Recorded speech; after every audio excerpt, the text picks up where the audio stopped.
जो लोग ईमान लाए और अमल नेक किए उनके लिए खुशहाली और उम्दा ठिकाना है।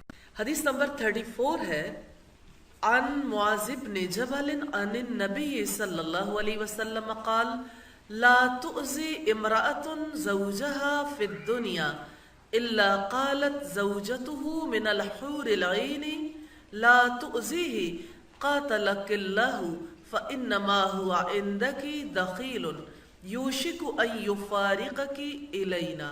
हज़रत मुआज़ बिन जबल रज़ी अल्लाह ताला अन्हु से रिवायत है, नबी करीम ने फरमाया, जब कोई औरत अपने शौहर को तकलीफ देती है तो मोटी आंखों वाली जन्नती हूरों में से उसकी बीवी कहती है, अल्लाह तुझे हलाक करे, इसको तकलीफ न दे, ये तो तेरे पास मेहमान है, करीब है कि ये तुझे छोड़कर हमारे पास आ जाए।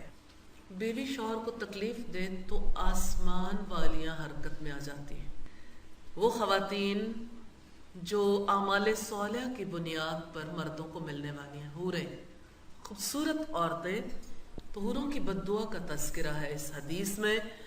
और जन्नत में मर्द की बीवी हूर होगी, लेकिन जन्नती औरत का दर्जा हूरों से बहुत बुलंद होगा। तो औरत को चाहिए कि अपने शौहर को तकलीफ पहुंचाने वाले आमाल अंजाम ना दे। और ये हदीस इस एतबार से बड़ी अहमियत की हामिल है कि जहाँ पर बग़ैर इत्तला के कोई बद्दुआ देता रहे और किसी को यकीन हो, जो हूरों पर ईमान रखता है ना कि अल्लाह और उसके रसूल ने बताया हक है, उसको चाहिए कि अल्लाह और उसके रसूल की बात पर ईमान लाते हुए फिर अपने शौहरों को तकलीफ ना पहुंचाए।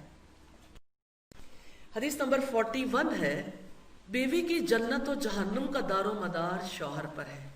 अन हुसैन इब्न महसन अन अम्मतिन लहू युकाल इस्मुहा अस्माउ अन्नहा दखलत अला रसूलिल्लाहि सल्लल्लाहु अलैहि वसल्लम लिबाज़िल हाजती फ़क़ज़ा हाजतहा फ़क़ाल लहा रसूलुल्लाहि सल्लल्लाहु अलैहि वसल्लम अज़ातु ज़ौजिन अंती क़ालत नाम क़ाल कैफ़ अंती लहू क़ालत मा अलूहु इल्ला मा आजज़तु अन्हु फ़क़ाल रसूलुल्लाहि सल्लल्लाहु अलैहि वसल्लम उन्ज़ुरी ऐना अंति मिन्हु फ़इन्नहु जन्नतुकी व नारुकी।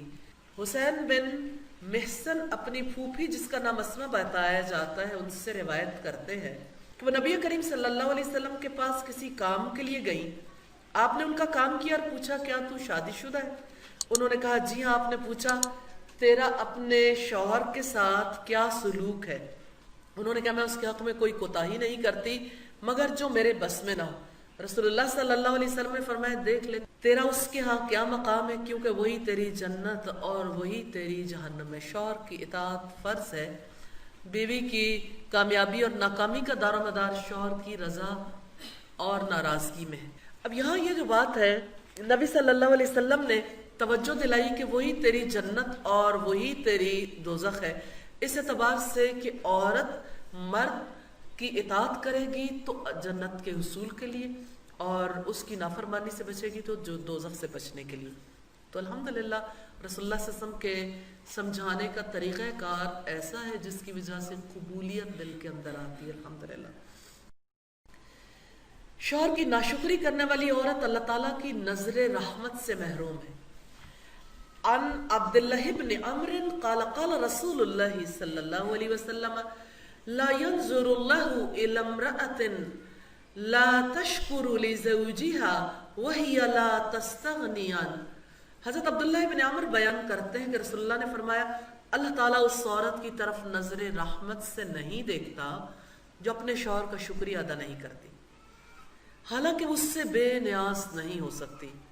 यानी कोई बीवी ये नहीं चाहती कि वो अपने शौहर का घर छोड़कर चली जाए, लेकिन हालात वाक़यात बाज़ों का ऐसे हो जाते हैं, बाज़ों का तना परस्ती की वजह से, जिसकी वजह से ताल्लुकात कशीदा हो जाते। उमूमी तौर पर अगर आप देखें तो एहसान फरामोशी इसका सबब होती है और औरत के अंदर ये मामला या ये रवैया जल्दी परवान चढ़ता है कि औरत अपने शौहर की احسان فراموش ہو جاتی ہے۔ نبی صلی اللہ علیہ وسلم نے ایک بار فرمایا کہ ساری زندگی ایک مرد حسن معاملہ کرتا رہتا ہے اور ایک معاملے میں کچھ کمی ہو جاتی تو عورت کہتی ہے میں نے ساری زندگی تم سے کبھی کوئی خیر دیکھی ہی نہیں۔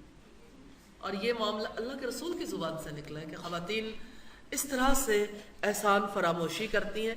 ایکسیپشنل کیسز تو ہمیشہ ہوتے ہی ہیں۔